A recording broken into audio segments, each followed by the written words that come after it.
We are right now encircled by Russia and the United States that are increasingly hostile. I mean, Russia already invaded Europe and Ukraine and is threatening the other countries and is waging hybrid warfare against us. Putin deliberately bombed Aleppo in 2015 to cause mass migration to distract us, basically from Crimea. Europe has to unite to survive, because the big challenges of our time will be only solved by unity. And why it hasn't united is because the old Federalist movements had basically a wrong approach. We are living in an increasingly multipolar, very tribal world, and we basically have to become a little bit more tribal about our own ways of life, about our own, we have to have a militant centrism, basically, you could say. Militant centrism. You could say, yes, we have to be more radical about saying, okay, if you don't agree with European democracy, European ways of life, you shouldn't have the same say maybe in society. Maybe you shouldn't be, you should be restricted in some way. A lot of working class and middle class people in Europe are becoming increasingly anti-immigration because they're noticing it's against their own interests, economically, socially, culturally. And the established left berate them as, oh, you are reactionary, xenophobe, racist. And there's again a dialectical movement, but also a little Nietzschean element of becoming what you're fighting against, especially if you're fighting against totalitarian systems that are very tribal and very radical. You have to be a little more tribal and radical yourself to beat them. Here, as the representative of Ave Europa, how will you define your organization? Ave Europa is right now a political movement that wants to become a pan-European political party and impact policy and run in elections. The next step is to found parties across the continent under our umbrella and run in elections and unite Europe. That's our goal. We want to unite Europe into a federation or federal republic that is able to protect European civilization.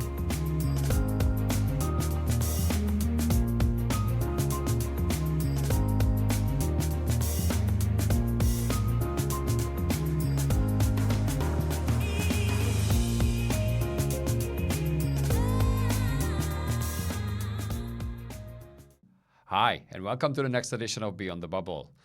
Please like, share, and subscribe to our channel on YouTube, on LinkedIn, and on Spotify. Today's guest is Nicodem, who is coming to us as the communications director of a new initiative, a new party, a new think tank, which is called Ave Europa. We will discuss many topics, among them his passion for AI, moral philosophy, and what Ave Europa is: a federalist and center-right political movement, which is a special and unique approach to European politics. Enjoy. Hi, Nicodem. Welcome. Thanks for being here. And you are here as the representative of Ave Europa. Exactly. And that's a party, an initiative, a think tank. How will you define your organization? Thanks for having me first. And the simple answer is it's all of the above, basically. Ave Europa is right now a political movement that wants to become a pan-European political party and impact policy and run in elections. We actually want to found the first national parties already this year in 2026 and run in the first regional elections, in the first national elections 2027, for example in Poland, and then the EU elections 2029. But right now we are more of a street movement and more of a mix of party, that's emerging party, and of think tanks. So we have right now 5 NGOs already established across Europe, in France, Germany, Lithuania, Netherlands, Denmark, and UK. So actually 6 already. And this is like the first stage. Right now we are building NGOs and associations across Europe to fundraise, to organize our movement. The next step is to found parties across the continent under our umbrella and run in elections and unite Europe. That's our goal. We want to unite Europe into a federation or federal republic that is able to protect European civilization. And what we mean by that is that Europe right now stands up on a precipice. We are the point where we either unite and rethink and change a lot of our approaches, how we interact as a civilizational block with the world, or we will frankly be colonized and destroyed by both internal infighting but also external threats. Especially, I think the most obvious one is Russia, that's right now already invading Ukraine. But we also have the increasing hostile United States that is, on one side, more and more isolationist, but on the other side, more and more aggressive and expansionist, paradoxically. It wants right now to take Greenland from us. And we will only solve and stand for our own if we unite. And we as Ave Europa want to be the force that unites Europe. That's very ambitious. Sounds like a high bar to jump over, which still at the same time very commendable. Tell me, what are your 4 or 5 most important priorities or key points that you're fighting for? Because I saw it on your website, I looked at it, I said, this is something that I can subscribe to. And I think that started a conversation between you and me to say, okay, let's go a little bit deeper. Well, we believe in a new paradigm of how to think about Europe as a civilization. And we believe that Europe has to unite to survive, because the big challenges of our time will be only solved by unity. And why it hasn't united is because the old Euro-federalist movements had basically a wrong approach. They didn't create a unified European identity, but they were more cosmopolitan, more multicultural, globalist, and basically treated the European project, the EU, as a proto-United States and not as a serious civilizational unification project. So, for us, the most important things is to be very focused and pragmatic about the real material issues Europe is facing. The first one is the geopolitical threat. We are right now encircled by Russia and the United States that are increasingly hostile. I mean, Russia already invaded Europe and Ukraine and is threatening the other countries and is waging hybrid warfare against us. It is bombing with mercenaries deliberately the Middle East and North Africa to also cause migration crises to Europe, which is the next point, mass migration. We only will solve mass migration by working together, by having joint border protection, by having joint police forces and joint military especially also to be able to intervene against Russian-American influence in our own backyard. And the third point is economics. After migration and the geopolitical threat, Europe right now, we all know it fell back compared to the United States, also on the world stage. But it's not because we lack the potential. We have one of the most highly educated populations in the world. We have one of the highest, if not the highest, R&D output, most PhDs, excellent world-class universities, and so on. And we have still a higher GDP than China. The EU has a bigger economy with China, the second largest in the world after the United States. But we are right now not capable of realizing this economic potential to a negative outcome for all our people because we are fragmented. We have no completely unified market like the Americans have or like the Chinese have. If you have a French or German startup, you still will have to found companies and you have to deal with German law, French law, and so on, so you can't scale as easily. At least right now there is the 28th regime, as it's called, exactly, which is now coming. Which we very support. For example, also the EU Inc. initiative. So that's one. Our next point is for European people to prosper, we need a prosperous economy, and we have to unleash Europe's economic potential. And right now, it's mostly held back by a lack of capital and a lack of scalability for businesses and overregulation in certain areas. And we have to change that. And the fourth topic, I think that's very important for us, is civilizational resilience and continuity. to protect European culture and civilization, so it doesn't break apart through internal strife and external threats. Okay. I think these are all points which are, dare I say, common sense, and there's no offense to what you're saying. I think it's yes, of course, yes.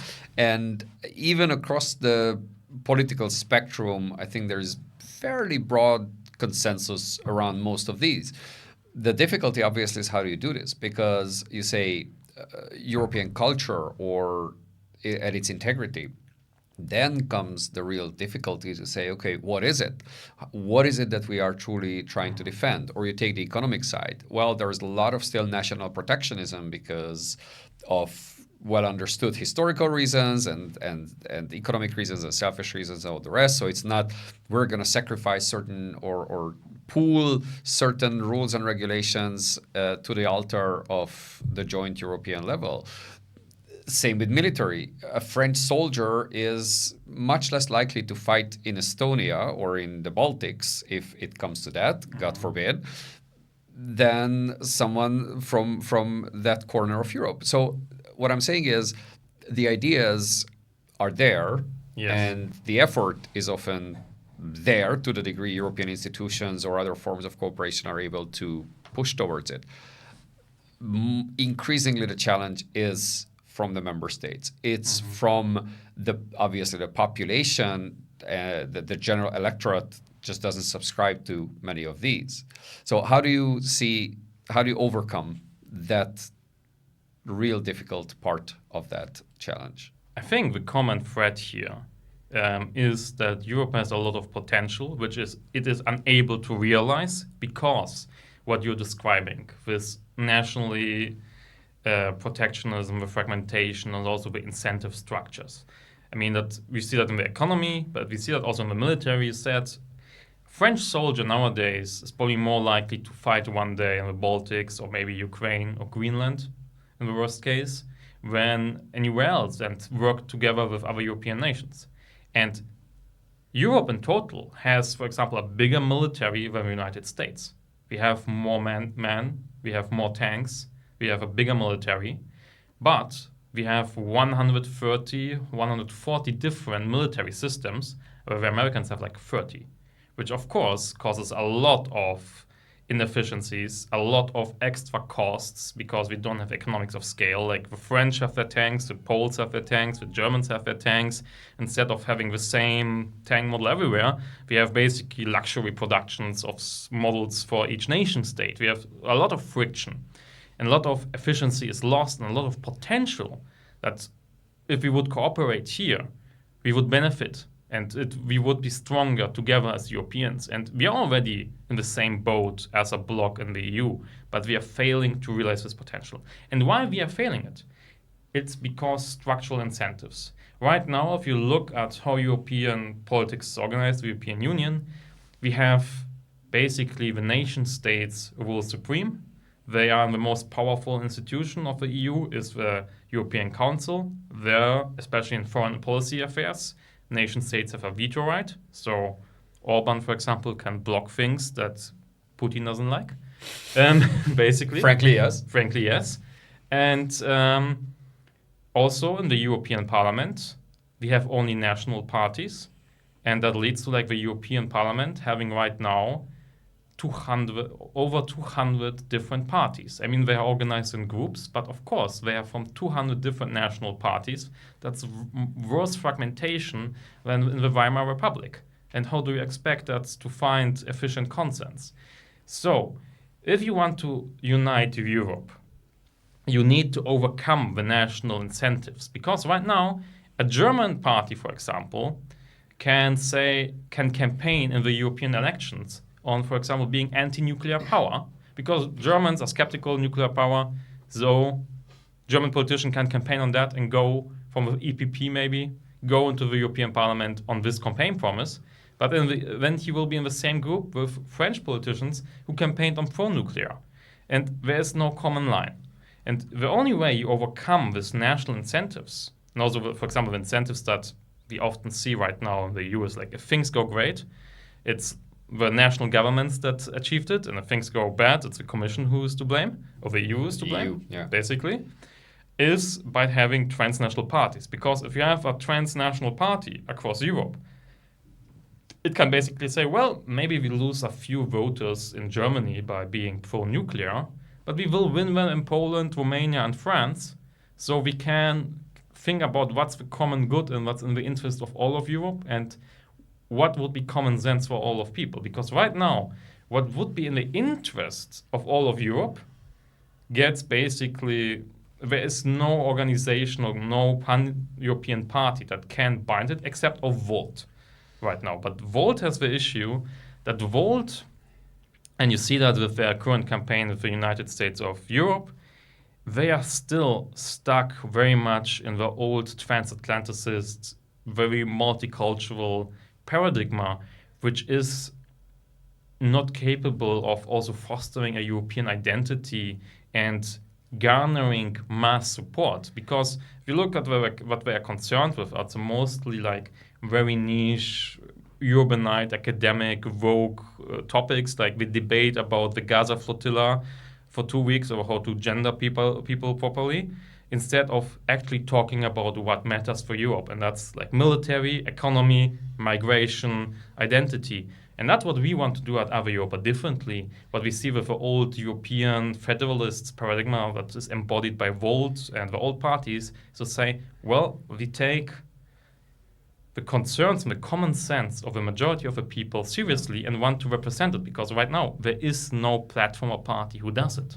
And that's what I sense now, because typically federalist parties would be center or center left or more to the left. So yes, they would say, okay, they were socially liberal, and they would jump on all of these hot button issues of the past few years, but not necessarily looking at what truly matters for the everyday people, to the degree everyday people there are. But again, not necessarily the ivory tower intelligentsia, but looking at what is really cutting into the bone of everyday, and even everyday of startuppers, and the everyday of business people, the everyday of teachers and bus drivers, to say, okay, what is it that truly matters in your daily life, from your security, from your economic standpoint, from your cultural standpoint, and all the rest.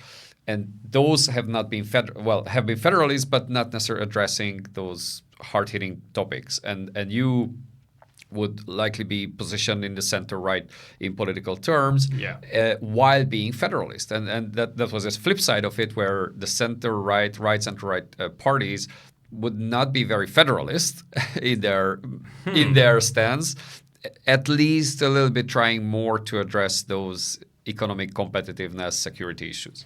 Yes. Is that a fair statement? It's a fair statement. We are basically the first center-right, right-wing Euro-federalist movement, large scale nowadays.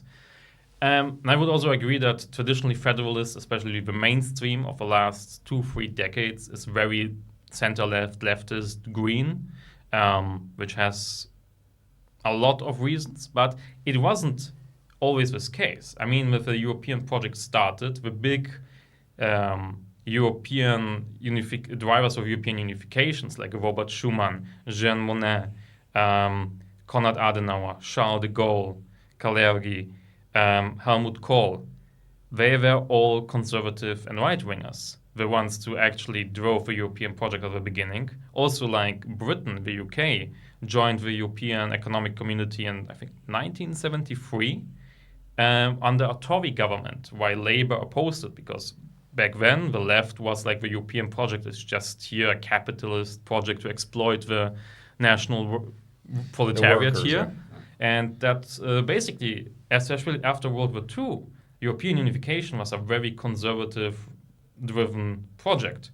And it turned only like in a left, a pet project of the left in Europe in the 90s, early 2000s. And it like became now a little bit of a token and captured project. But it doesn't have to be this way. And right now, what we see, I think, what a big tragedy of a political right is that if I look at the political right in Europe, I mean, the Christian Democrats basically burned out husk They don't have that many good ideas, I think, from the 21st century. They are politically exhausted. They don't produce great figures as Konrad Adenauer, for example, after like in the 50s. They have produced people like von der Leyen, who basically is like a political nepo baby. Her father was already a minister, and she basically failed upwards the European political landscape, which I have a bit of a personal history because I used to be worked in the German parliament for an MP that was part of the investigation committee against her corruption scandals in 2018-19. And she basically got promoted away from Germany for causing too much issues at home to the EU Commission by Merkel. And that's the Christian immigrants and the far right, the populists we are now seeing rising. They want to return to a petty nationalism of the 19th century, the AfD, the Fidesz, and at the same time, they call themselves patriots. And they say they are anti-migration, they are for continuity on traditional positions, but they have completely sold out to MAGA and to Putin. And I mean, who is driving, for example, a lot of the migration crisis in the last 10 years that is driving a lot of people to the right? Well, Putin deliberately bombed Aleppo in 2015 to cause mass migration, to distract us basically from Crimea. And he's also flying people to Belarus and sending us to our border. So that the nationalist right first has abandoned the European project and also has been peddling to Putin and to Trump, which are now enemies of us who want to divide and conquer us, it's a logical contradiction. And it's not a feasible paradigm. And I think what we see right now, Europe needs to shift a little bit to the right. And in the sense that it has but to it doesn't need to. It is pretty much doing that in most countries. It is, but it is right now. If you look at it, it's shifting to a little bit of a, how do I say it, a bit dump direction. Because people are against migration. They are for more deregulation in a lot of areas. But they are not necessarily anti-European. If you look, for example, in Germany, the people, why are they voting for the AfD? Most of them are voting for AfD despite the AfD being pro-Russia and pro-EU, because they care a lot about the migration issue. I pause you here for a second, because I think from a political left standpoint, this is a huge misinterpretation, misunderstanding, or a deliberate really distorted way of looking at it, and say, well, people are racist and they are pro-Russia and all the other things that go with the AfD agenda. And certainly there is I don't know what percentage, but there's definitely a large cohort of their voters who are for that. But a huge part of it, I would assume, are not about that. They vote despite those facts and not because of those facts. Because their key concern is perhaps the migration angle. I agree with that. And I think what a big issue of the political left is, especially the Euro-federalist left, like Volt or also the Green parties, is that they become very much, ironically, what the left used to oppose. Namely, a very elitist movement that doesn't take the average middle and lower class people and their concerns seriously. I think migration is exactly a prime example for that, because a lot of our class migration debate is, in a sense, in a classical Marxist sense, you could say, a class issue, because how you view migration and how you are affected by it, especially by mass migration, depends a lot on which social class you belong to. What do I mean by that? I mean that if you go, I had this experience myself. If you are someone who is a bit better, who is like working class or middle class, and you go to a public school as a child, where you are like a minority because it's filled with Syrian refugees, Afghan refugees. I myself and many of my generation, Gen Z, experienced that. Well, if you basically the white kids become a minority on the playground, they start getting bullied by the Arab and African gangs, and you experience a negative multiculturalism, basically. You get the ethnic polarization in the classroom. And I was on a public school at the beginning, and when I switched to a private school in Munich, I went to a private school. It was like 90% German, and like maybe 5% Jewish, because also it was the only school that had like Jewish religious studies. Also, all the Jewish families started sending their kids to the private schools because on the public schools they get started bullied by the Muslims, by the Muslim kids very often.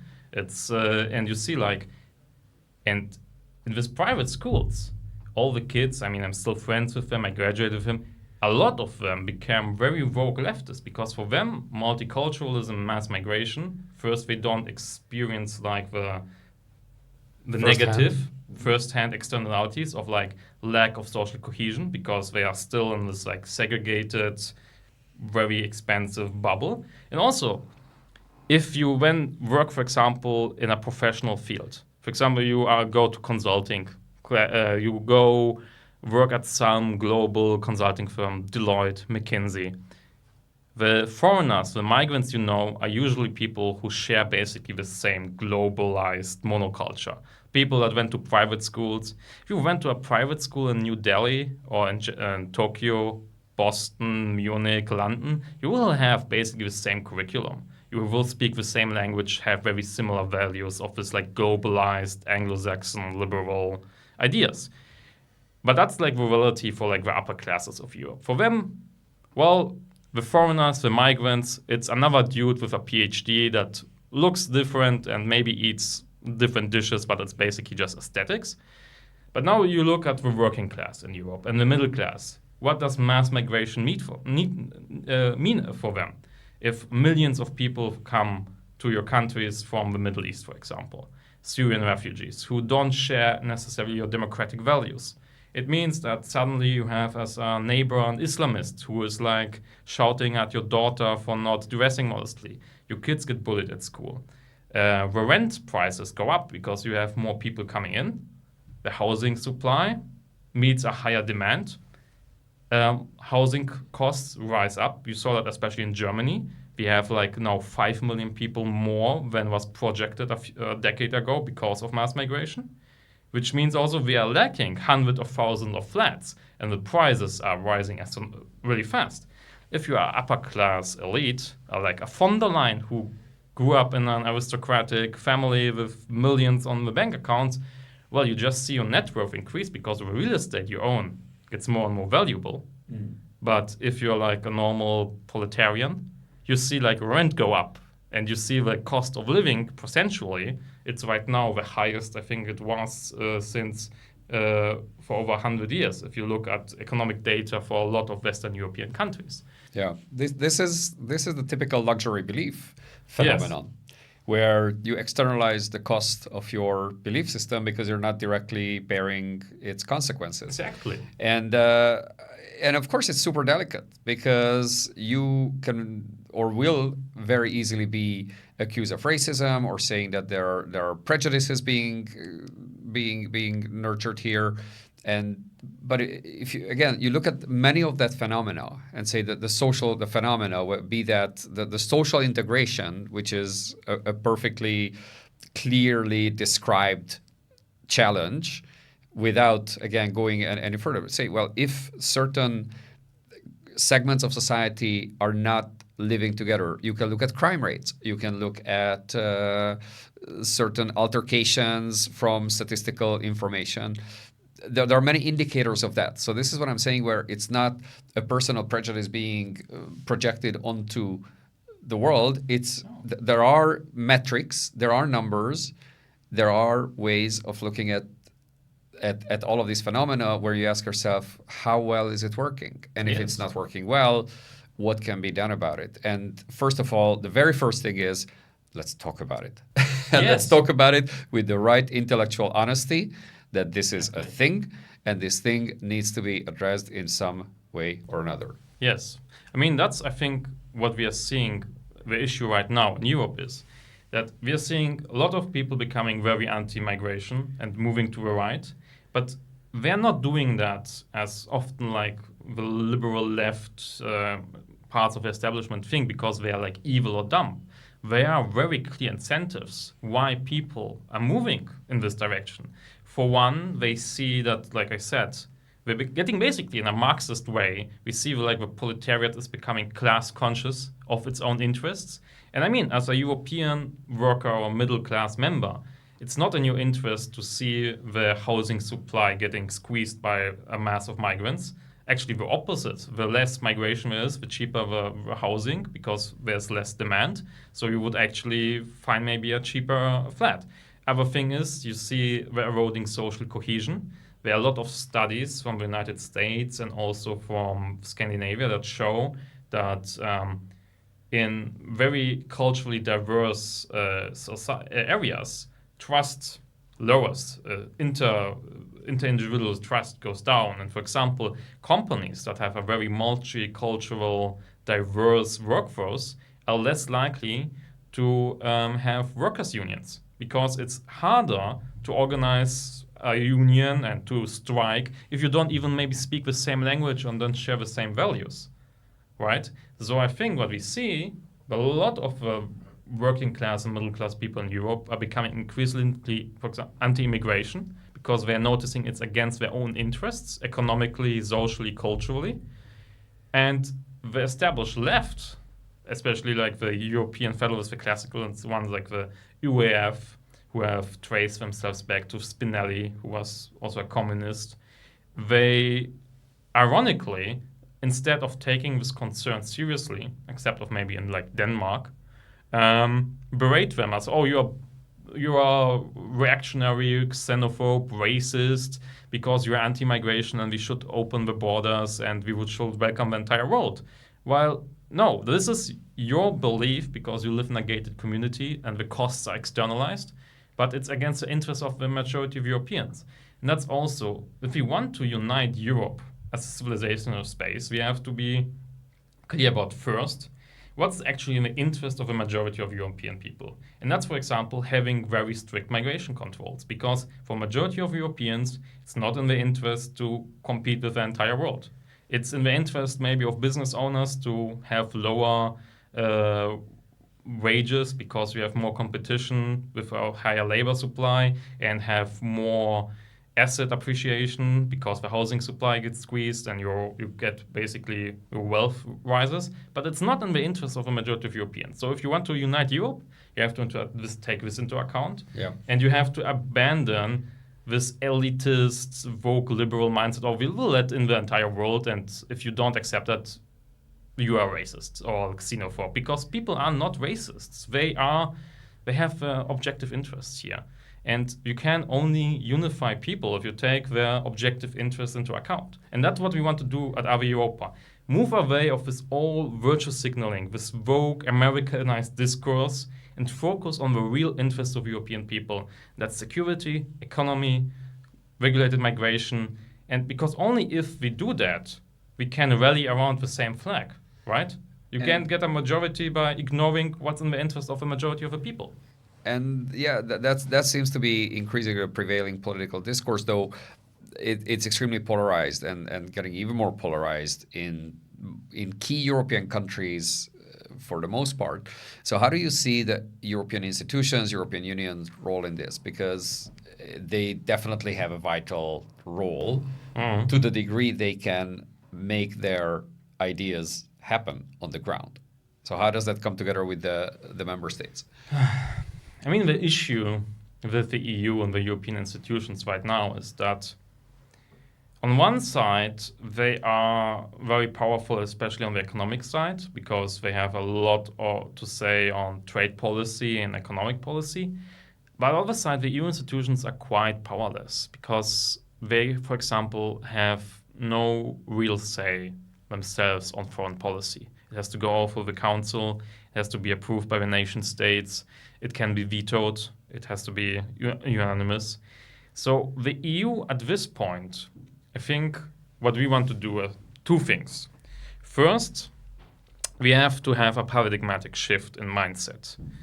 We have to take the interests of the European people serious. And the other thing is that we have to reform the EU. So make it actually into a proper power. Have its own, for example, military. Have a European army. Because without that, it's basically a paper tiger without teeth and claws. It's basically, that's why the Commission also is so impotent on the global stage and so weak, because it can't do much except of monitoring the situation, which is basically a meme at this point. Like, is the EU concerned? I think there's an Twitter account like that, and then it monitors these press releases and it says yes, deeply concerned, very concerned, etc.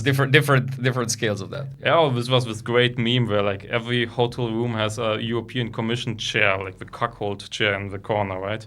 The EU can just watch and utter words of condemnation. And one of the first things we would propose would be, for example, to create like a European Foreign Legion. It will probably take some time to create a European army, but maybe it can unify with 27 member states, and probably Orban will veto that because Putin doesn't like it.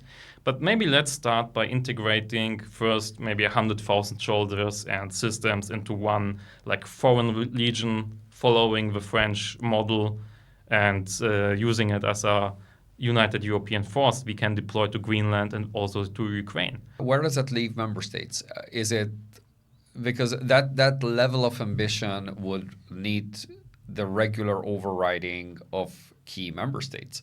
If France is against it, can it still fly? If Poland doesn't like it, can it still fly? Because in the interest of a federal European superstate, this needs to go ahead and not to be blocked by however important member state it is. Yeah. Here, we don't want to erase or abolish the nation states, because as like a source of also personal identity and history, they are valuable, and we still believe in subsidiarity and decentralizing as much as is reasonable. But a lot of things have to be more centralized and more united, like, for example, security and migration. For that, the nation states will have to give up sovereignty. And yeah, that will be a very hard challenge for us as Ave Europa, because to do that, getting into the European Parliament won't be enough. We have to influence the Commission and the European Council. So we have to get into national governments. And that's actually where it becomes a little bit of why Ave Europa is also a little bit of a revolutionary moonshot idea.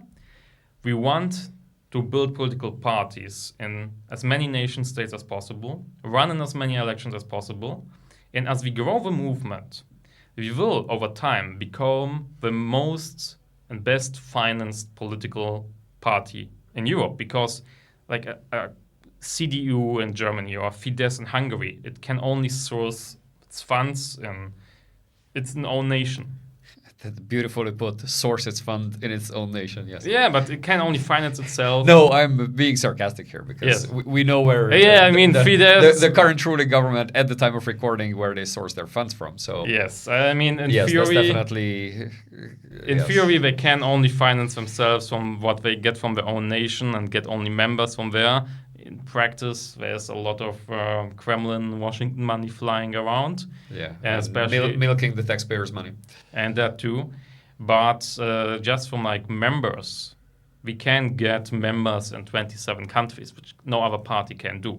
They are like limited, and also they supply to one nation. So we will have economics of scale.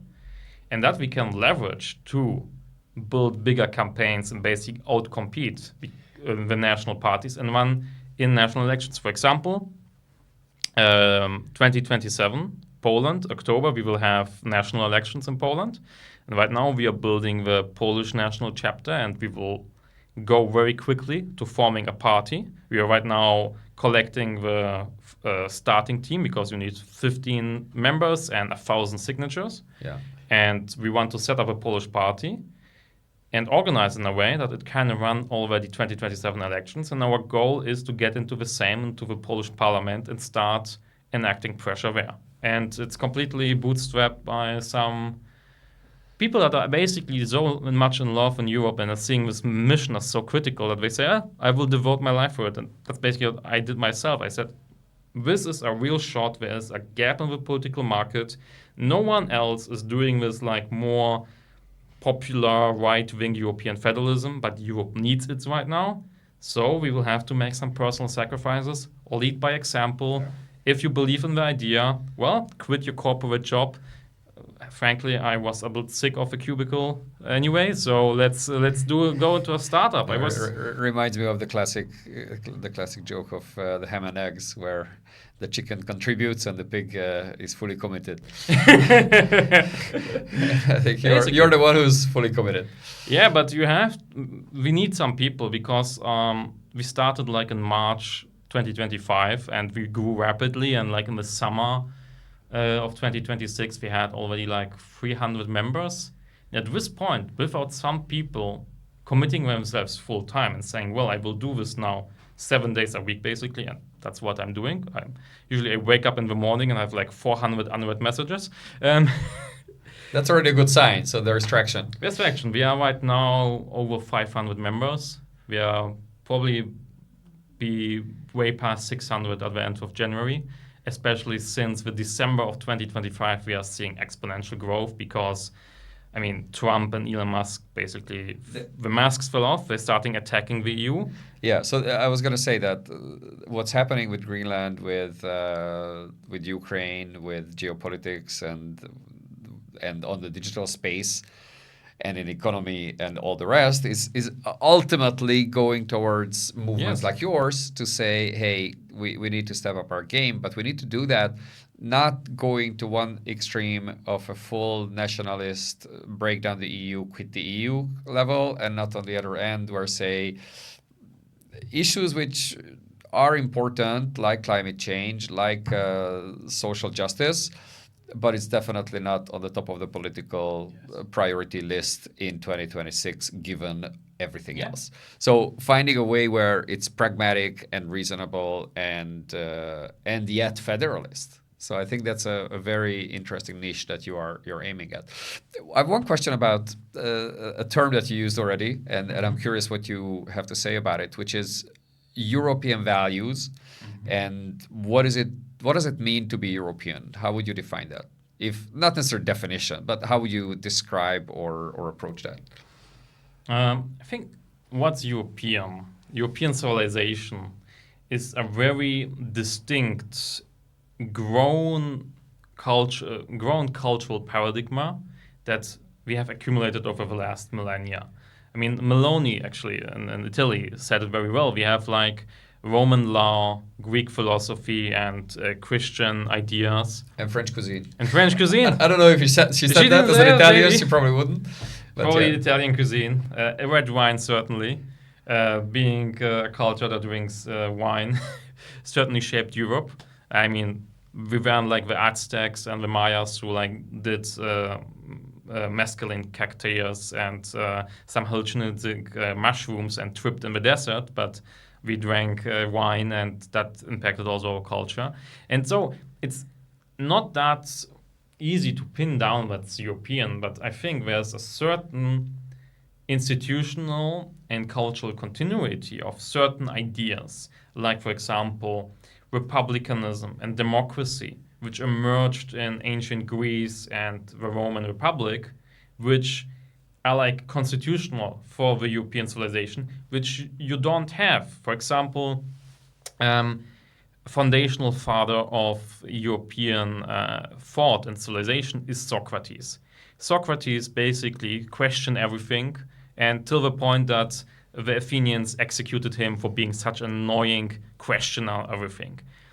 But this questioning of everything, this critical thought, this is like what kickstarted European science and acceleration. While this other end of the world, in China, the paradigmatic philosopher that started like Chinese civilization is Confucius. And while Socrates is basically, I care so much about the truth of things that I will die for it.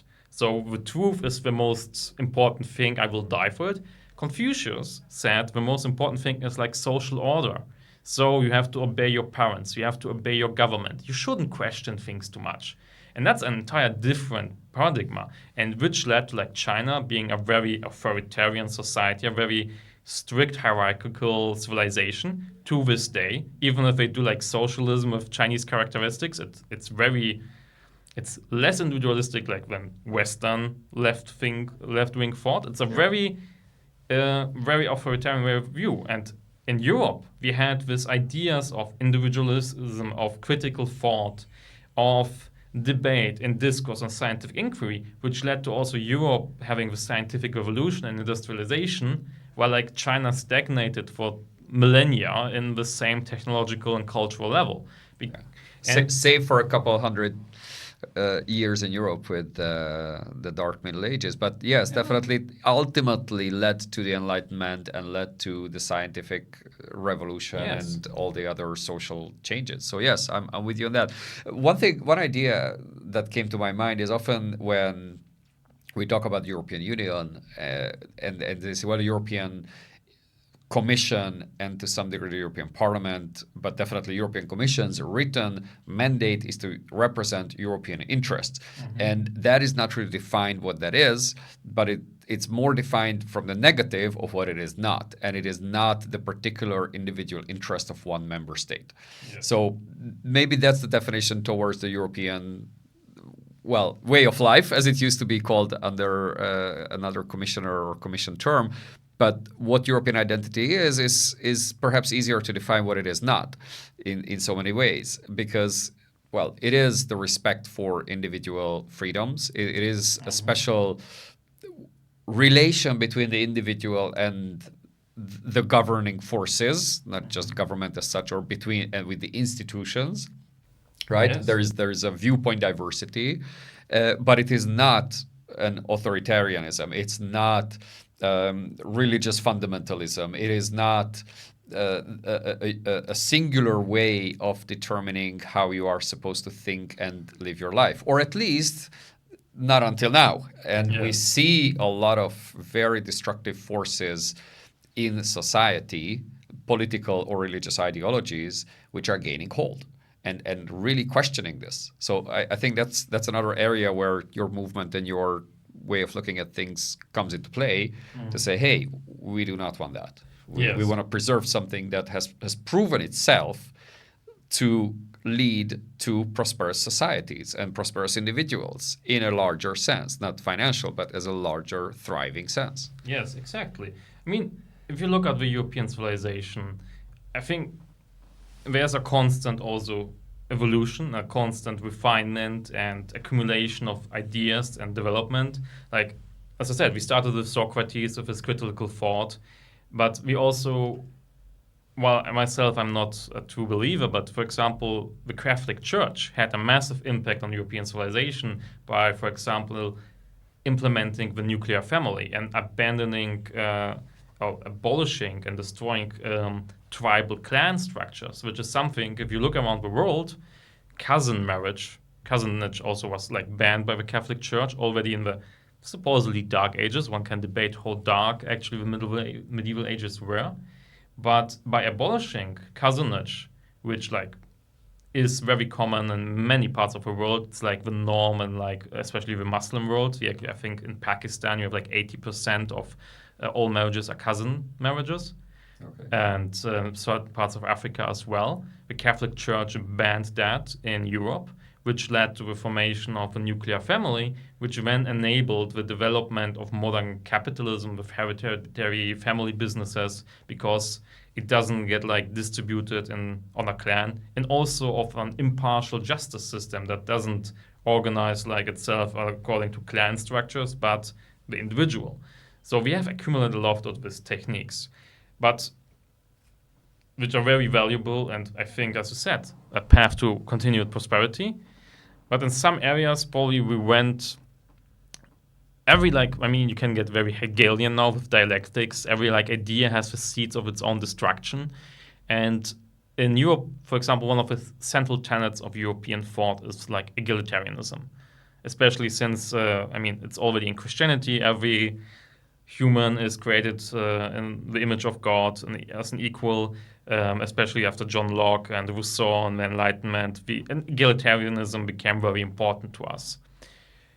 But egalitarianism in excess leads to this false tolerance of tolerating even the enemies of equality and liberty, which we see nowadays with the very left liberal, sometimes you call it woke parts of the European establishment, tolerating even Islamists who want to actually abolish our democratic society and our egalitarian ways of life. And this paradox of tolerance leads to like, okay, we have to like maybe reduce that egalitarianism and move towards, okay, this was like correct this. We went overboard with that and basically dialectically move back to a reasonable level. Finding its limits and Yes. its reasonable limits, because was it Popper or was it Hannah Arendt or the one who spoke about this? Paradox exactly. Popper, but I think Probably Arendt Popper. also wrote about that. About that, the totalitarianism essentially being rooted in democratic systems. You know, Hitler was democratically elected, so Yes. and then that was massively subverted, and that is exactly the real danger in many of these systems, and the delicacy. And going back to your movement and your approach, is how do you actually get it done? It does need to be rooted in a large-scale popular support, and Yes. it cannot be imposed from above, because then you're essentially doing exactly what you're fighting against. Yes.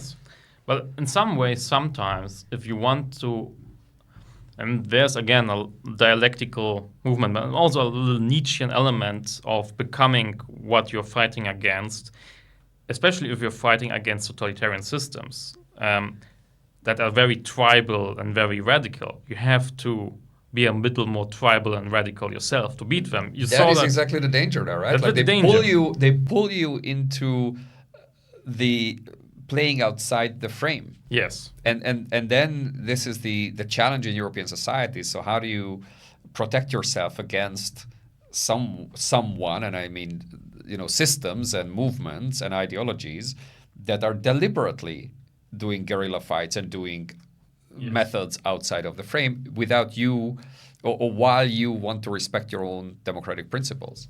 Yes. I mean, in Roman society, in every Roman republic, they had this concept of usually have like 2 elected consuls, but in war times, you have one dictator who takes over, and because you don't have the time to debate. And similarly, like in war times, usually most democratic societies will postpone elections, or at least they will re-elect the same leader. You saw that in World War II, Churchill, but also Truman in America. They both just re-elected, and nothing much changed in the leadership during the war, because you can't afford to like the full-fledged democracy. I also like Zelensky right now in Ukraine, while fighting authoritarianism. Yes, and at the same time, Orban has been governing, well, to the degree he's been governing through decrees, because it's now a war situation, or whatever the official translation is, for 3 years. Yeah. So it's pretty crazy that how that is being abused. So this is exactly what you're saying, that can the toolkit be abused, and can the toolkit be respected if you're coming from a good faith position as a part of that, not just believer, but someone who respects the democratic system, but to fight against those who do not. Yes. And I think you can that by having a very strong joint cultural identity in a society. If you look at history, especially, I think the Roman Republic is a great case to study, because it was the first really large-scale proto-democracy, where we trace also European civilization's roots back. That's also why we call ourselves Ave Europa, Latin. Use that term because for us, as for the American founding fathers and for the French revolutionaries, the Roman Republic is a great proto-European republican democracy we are inspired to like replicate, but also avoid its mistakes. Yes. And it did a lot of mistakes. Like, as I said, they used to have this system of you had in war times and in times of crisis a temporary dictator. And most of the times it worked well. The dictators, like after the war was over, they stopped ruling as a dictator and gave back to the democratic control. Till political polarization between, basically, you had, similar like United States today, you had 2 big like parties, the optimates and the populares. The optimates being like the aristocratic conservatives, and the populares more the left-wing populists, having just complete polarization of Roman society with also rising inequality, and just stalling each other and tearing each other to shreds, like also doing filibusters. They talked for 12 hours, giving a speech instead, and basically stalling votes like you see in the US Senate today, till the system was so fragile, so destabilized, so polarized, and the moral fabric was so rotten that Caesar came along and said, well, I will do land reform. I will give the middle class, the impoverished middle class, piece of aristocrats' lands. I will give some handouts. I will smash the rotten democracy, and I will make Rome basically great again. And Caesar did that. Make Rome great again. Yeah, but basically that was the campaign. He was like the original leftist populist, at the same time also like proto-nationalist, you could say, and smashed the Roman Republic, and the result was the Roman Empire and ultimately the decline of Roman democracy and freedoms. And but a bit like Cromwell in Britain. Yes, I mean, it's a reoccurring pattern. I mean, you could say like Napoleon did the same thing, right? And that's a question in this day and age, whether Trump is going to be that sort of personality. I mean, in some sense, he is one. Like, the genie is out of the box. The Pandora's box is opened. We want now abolish X or Instagram, social media. It's staying here. And the question is now, how do we adapt to this? And I think it's quite evidently that the old paradigms and paradigmas of how we organize our societies and how we also deal in a globalized world, they are dissolving and we need new ones. And this is happening at the same time. At the one time, the old world is basically decaying due to all these issues. At the same time, it also is, I think, not savable in a lot of senses, but we need a renewal, a new paradigms, new ideas. And for one thing, what's evidently dying, and we see because it's not feasible anymore as a mainstream solution.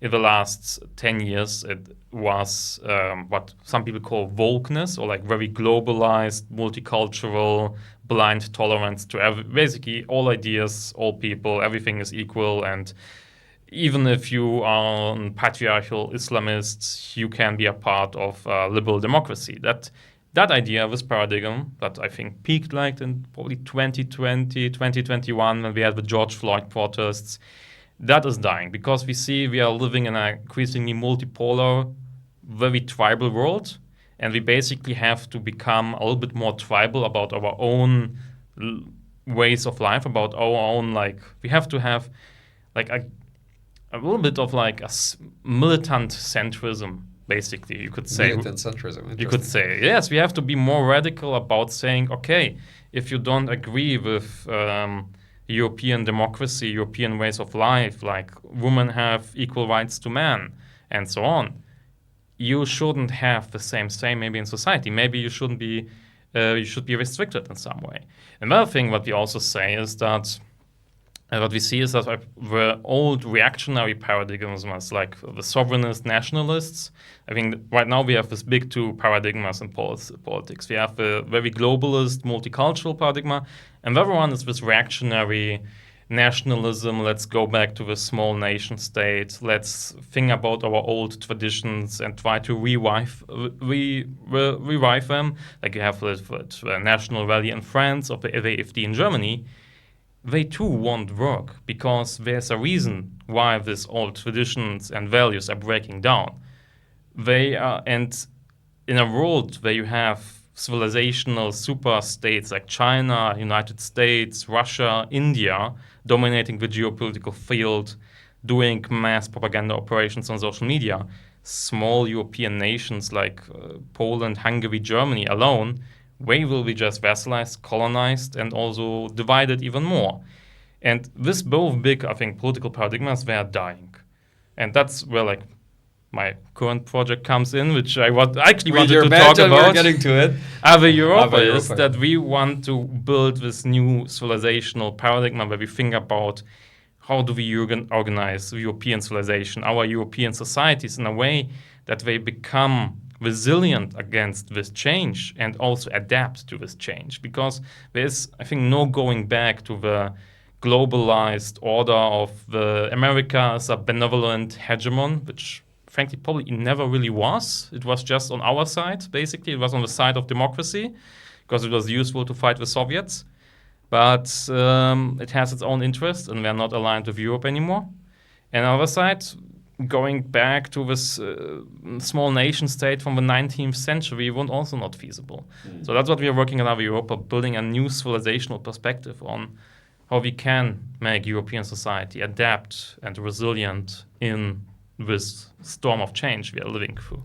I think there's momentum for that, especially now. Every day you read the news, and I think it's building, let's say, towards your favor and towards that direction to say Europe, and we use Europe in a broad sense, more as a concept, I believe, and we can debate where its boundaries or the geographic limits are, but the EU and Europe, let's put it this way, not limited to the 27 countries, is we need to redefine it. We need to see what holds us together, where do we want to get to, how can we do it together in procedural institutional terms, but much deeply in political and even more deeply cultural terms. What is Europe? Yes.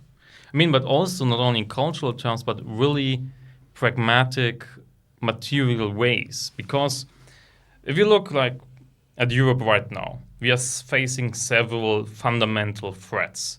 For one, it's the geopolitical one. We get attacked by Russia. It's invading Ukraine. It's already airing the Baltics. It won't probably stop in Ukraine. Most likely it won't. We have destabilizing the Middle East and North Africa, which leads to mass migration, which is also destabilizing the social cohesion. Because if you add a few million people who have completely different worldviews, of course the social cohesion won't be as perfect as those people who all went to the same schools, learned the same values basically from childhood on.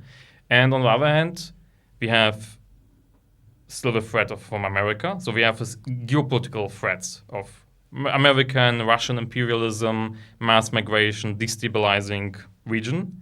And only a united Europe can actually solve that. If we see that with Great Britain. Since Brexit, they have way bigger problems to stand up for themselves on the global stage, to negotiate trade deals. They get basically screwed over by India and America.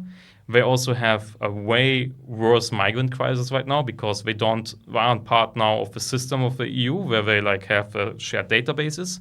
So all the big geopolitical problems that we only can solve together, but also the economic ones we only can solve together. If you look the world, the EU has a bigger economy than China. We are number 2 after the United States. But why are we bullied in trade negotiations by the Americans? Because we lack right now the ability to really act as one voice, right?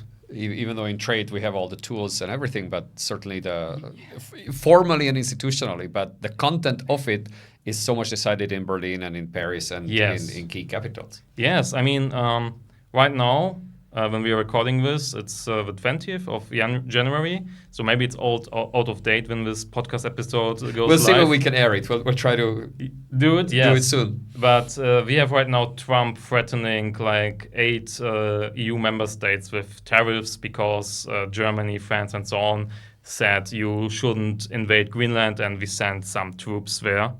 And he's threatening 12 well-armed soldiers. Yeah. Yes, and the EU wants to respond now with an anti-coercion mechanism. Because the tariffs, Trump said, we will put tariffs on us, and they should come into action in 2 weeks. The EU wants to respond now with an anti-coercion mechanism, basically counter that tariffs with economic tools, but it will take the EU 6 months to implement them. Really? Yes. It's that long? It's that long. I just was yesterday, the European Parliament, talked with some MEPs who are interested in what we are doing, and most of them are in Strasbourg right now. But they told me the EU wants to do it, but how all the procedures, all the hoops we have to go through with the Commission, the Parliament, the Council, because the system was built in a way that the nation states can always block it, and there's I just looked it up yesterday. Part of it is an implementing act. Part of it is delegated act. With implementing act, you can expedite it, and you can have urgency procedures if need be. I think the biggest variable is the political will. Yes. So procedurally, if there's truly a huge pressure, they can do it relatively fast, relatively in EU terms. But it's the political discussion of how Berlin and Paris disagree on this, how the chancellor sees it, how the president sees it, and they need to play it out. Yeah. The reason also why I'm doing or went into philosophy and did my master's in philosophy is actually AI.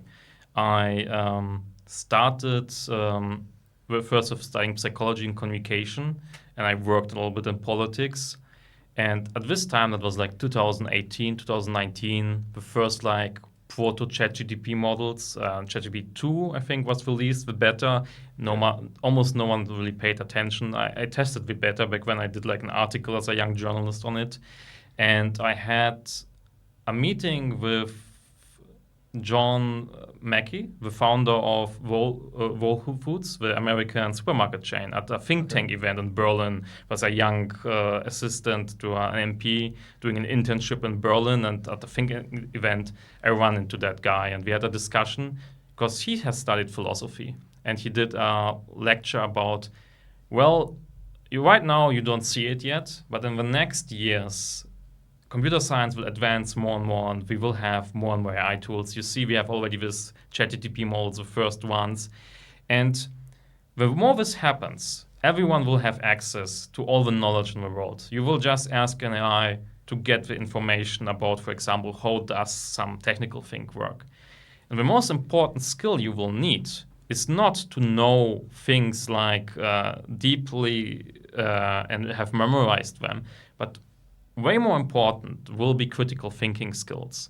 How do you integrate all the information that AI is providing you? How do you reflect on that and integrate that into a coherent vision in a mode to operate?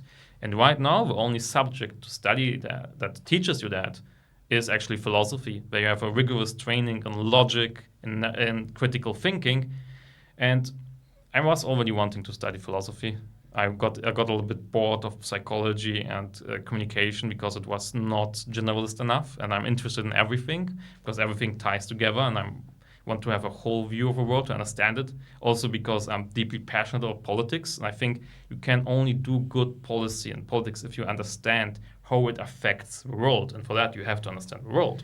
And to do that is through philosophy. Yes. And especially the area in it is the moral part of it. So moral philosophy and looking at where morality is originating from, exactly what it is, and how it manifests itself in society. So last bit. Yes. I will ask you to pull a card and answer it. What do I get? In what respects are you still the same person you were as a child? Oh, that's a very personal question. I think it's depends, when does childhood end? Okay, it's a very philosophical way to think it, but something yes. I have always been, since I can think back in time, I have been a storyteller and a thinker. I'm not only a philosopher, political activist, I'm also a novelist, and I wrote a few books. Actually, I've seen that in your bio. They are only under pseudonym, right? Mix. Some are on a pseudonym, some are on my name. It's like 24 right now. I have 6 novels and 15 short story collections. Okay. And I actually, what I was already as a child, and I'm still now, was an insomniac, and I couldn't sleep already when I was 2-3 years old. And I spent the time thinking up stories. And I started writing my first short stories when I was 4 years old. And do you keep that habit? I kept that habit of writing stories and telling stories, and it led to me writing my first novel at the age of 15, and also getting my first, I was 13 when I wrote the first novel. The first one was published when I was 15. And why I'm not writing as many books right now, I went more into politics and into also public relations work. I'm still a storyteller, and what I try to do is to write and find the best stories and to explain and tell them. And right now, for me, and I think for a lot of us here, the most important story I want to tell people is the story about the need to unify Europe. And that's why I also came here to tell you basically about Ave Europa and our story, what we want to do, why Europe has to unite. And in that sense, I have been always a storyteller, and whether I do politics, I write novels, or do philosophy, I try to tell and find a good story. And I hope I have managed to do that today. Very well. I think you did. There was a beautiful red thread in all this. So appreciate your time and wishing you lots of success. Thank you very much. It was a pleasure.